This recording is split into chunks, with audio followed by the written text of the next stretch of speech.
ఓం శ్రీమాత్రే నమః. నమస్తే అండి. ఎలా ఉన్నారండి? అంతా బాగున్నారా? నేను కూడా బాగున్నానండి. మరి ఈరోజైతే కాకరకాయ చిప్స్ వేపుతానండి. ఇలా చేసుకుని ఉంచుకున్నాం అనుకోండి, మనం వారం 10 రోజులు చక్కగా రోజు తినొచ్చు అనమాట. కొంచెం కొంచెం మరి కాకరకాయ తినాలి, ఎక్కువ మంచిది అంటున్నారు కదా. మరి తెచ్చుకుని కూర వండుకుని అదే తినాలంటే చాలా ఇబ్బందే. ఎందుకంటే ఎంత బాగా వండుకున్నా అందులో చేదు ఉంటుంది కదా. అందుకును మనం చాలా ఇబ్బంది పడతాం. అప్పుడు ఇలా చిప్స్ చేసుకుంటే చేదు ఉండదండి, చాలా బాగుంటుందండి అని చెప్పనండి.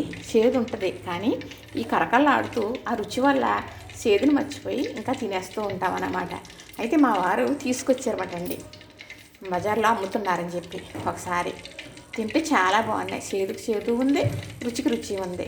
అప్పుడు ఒకసారి అడగండి, తెలిసిన ఆయన అంటున్నారు కదా, ఎలా చేసారో మనం చేసుకుందాం అని అడిగితే మా వారు వచ్చి అడిగారంట. ఇలా చెప్పారు ఆయన. అలా చేస్తానన్నమాట.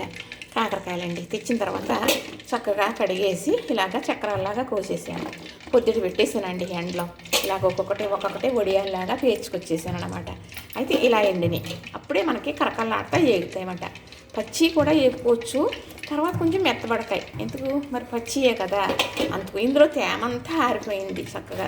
చూసారా, ఇలాగా పళ్ళులోనే కాదండి, క్లాత్ మీద వేసేసి చక్కగా ఎండబెట్టేసాను. ఇప్పుడు ఆరిపోయినాయి అని తెచ్చేసుకున్నాను కదా. ఇప్పుడు ఇది మనం కాకరకాయ చిప్స్ వేసుకుని మనం పకోడీ వేసుకుంటాం కదా, అలా చేసేసుకుని ఒక డబ్బాలో వేసుకుని ఉంచుకుంటే మనం రోజు అలా గుప్పుడు తీసుకుని తినవచ్చు. కాకరకాయ తింటాం మంచిది కాబట్టి, ఏమన్నా తినాలనిపించినప్పుడు అదే కాకరకాయ తింటున్నాం కాబట్టి అన్ని విధాలా బాగుంటుంది కదా, మంచిది అని. ఇందులో ఏదో మీకు నేను ఏదో చెప్పాలని కాదు కానండి, నేను చేసే విధానం మీకు నేను చెబుతున్నాను.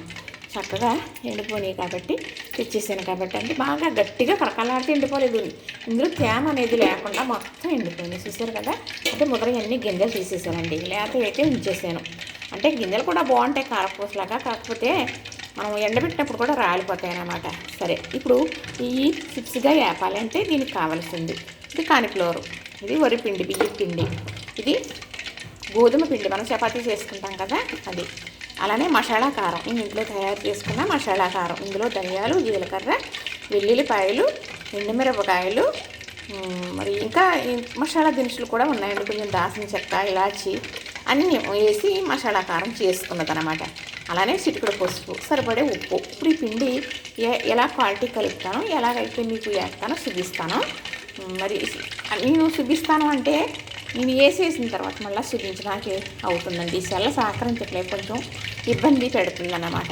ఇప్పుడు ఇవన్నీ కలిపేసుకుని నేను గిన్నెలో వేస్తాను. వేసేటప్పుడు తీసి ఇది పొజిషన్ మళ్ళీ చెప్పి మీకు చూపిస్తానండి. ఇప్పుడు ఇందులో పైకి ఆయిల్ పెట్టుకున్నాను కదా, చక్కగా కాగుతుంది. ఇది చూసారా, అంటే నీల్చుకుంటే చిట్టపటామంటుంది. ఇంకా నూనె అయితే కాగలేదు. ఈ నూనె కాగేటప్పటికి చక్కగా 3 పిండిలు వేసేసి ఇందులో సరిపడగా కారం ఫస్ట్ వేసేసి కలిపేసి వేస్తాను. వేసేటప్పుడు మళ్ళీ మీకు వీడియో తీసి పెడతాను చూడండి. ఎందుకంటే కాకరకాయ అంటే బాబాయ్ అని చాలామంది ఇష్టపడరు, కానీ కాకరకాయ ఇలా చేసుకుంటే చాలా బాగుంటుందండి. ఇలా చిప్స్ అనే కాదు, కాకరకాయ ఉందనుకోండి, చిన్న ఉల్లిపాయ ముక్కలు ఎలా కోసుకుంటాము అలానే కాకరకాయ ముక్కలు కూడా కోసేసుకోవాలి. దానికి సరిపడా పచ్చిమిర్చి చేసుకుంటాం కదా, 4, 3, 2 చక్కగా అవి కూడా ఉల్లిపాయ ముక్కలాగా కోసేసి 3 కలిపి వచ్చారు ముక్కలు, ఉల్లిపాయ ముక్కలు, అలానే కాకరకాయ ముక్కలు. కాంత నూనె వేసి సరిపడగా పొయ్యి మీద పెట్టేసి సిమ్లో పెట్టి మూత పెట్టి తిప్పుతూ ఉన్నారనుకోండి, దగ్గరికి మగ్గిపోతుంది. అంటే ఏమి ఒక 5 నిమిషాల్లో 10 నిమిషాల్లో అయిపోద్దని నేను చెప్పనుకోమండి. అది చక్కగా దగ్గరికి మీరు కళాయి నిండా పెట్టేటప్పటికి కళాయిలో అడుక్కొచ్చేయాలి అన్న ముక్కలు అయ్యి. అప్పుడు కొంచెం మసాలా ఉంటే ఇంట్లో సరే, లేదంటే కొంచెం వెల్లుల్లిపాయ, జీలకర్ర, అలానే ధనియాలు శనకాల మీద నూరు వేసుకుని ఆ ముద్ద వేయాలండి. అంత ముద్ద ఉప్పు, కారం, పసుపు అలా వేగేటప్పుడు ఇప్పుడు కరివేపాకు, ఇప్పుడు కొత్తిమీర వేసేస్తే ఆ కూర ఏంటంటే చెప్పలేమన్నమాట. చాలా బాగుంటుంది. అన్నం అంతా కూరతో తినేయచ్చు. ఆ కూర అన్నం కూడా కలుస్తుంది. కొంచెం కూర వేసుకుంటే అన్నం అంతా తినేయచ్చు అన్నమాట. అలా కూడా చేసుకోవచ్చు.